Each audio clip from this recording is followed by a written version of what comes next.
Listen, we need to be more aware of our computer security situation. Okay, I have been a victim of something that is very serious, which could be described as intrusion, but in the purpose of which is a lot more dangerous and a lot more even devious than simple, simple nosiness, let's say, right? Or curiosity of this individual. Now, I want to focus on the danger of this. The best I can say is try to make your passwords complex. I know it's kind of the lazy thing to come up with a password that is like really simple, that's easy to remember, that's something that we can relate to so we can remember easily. Don't do that. Okay, do the work of creating a more complex password. I can provide you a spreadsheet that can randomly generate a password by just using a formula in Google Sheets. Okay, in fact, I'll do that, as a matter of fact. And, I guess that'll be provided somewhere around this video, wherever it ends up. And that can help you out. Now the question becomes, but then what do I do? Well, okay, so I guess you'll have to save that password once you do that.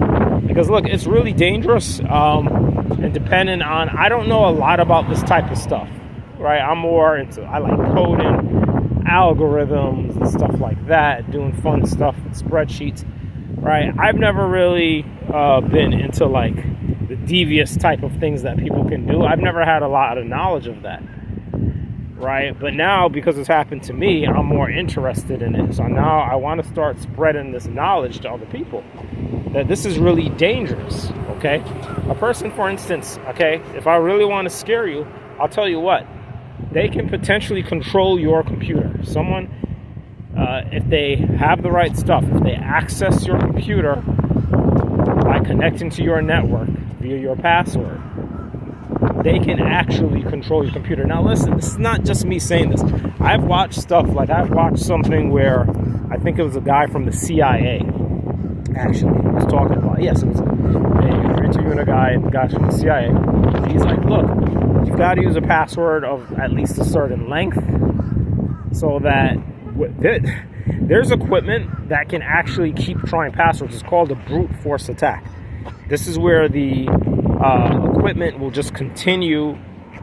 It will just continue to keep trying different possible combinations of passwords. So this is why a longer password is going to help protect you.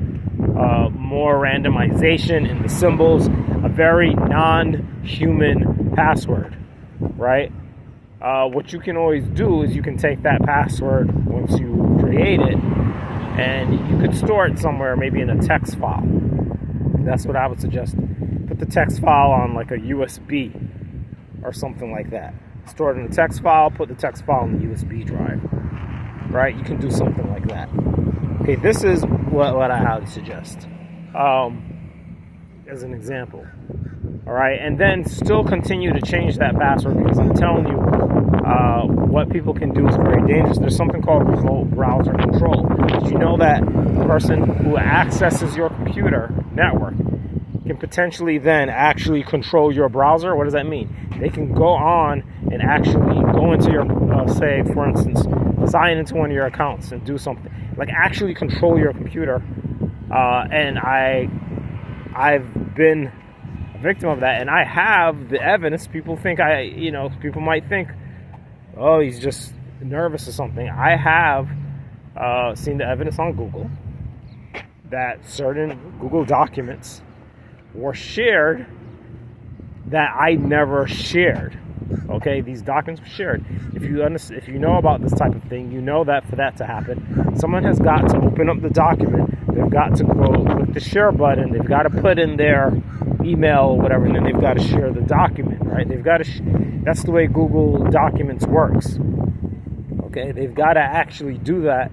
If I have the document, if it's not shared, if I don't have it on, anyone can open it on that setting, and I would have to show you in the video. There's no way that that anyone else should have ever accessed those Google Sheets. That data does live on Google. Not many people know this. I had to research to find this out. And even if you know that, most people don't know how to do the code to use the Google's API, their own API, to access that data. But the data is there. So even if I didn't write code to access it, it's there already. Like Google knows. All right, and this individual, and I know who they are. And the thing is, I've heard them talk about doing it. So I already suspected that they were doing it, but this now provides me with the actual empirical evidence that it in fact was done. That's the difference. I have that empirical evidence because I know. When I share Google Docs, I share Google Docs to the public, and I share that potentially under the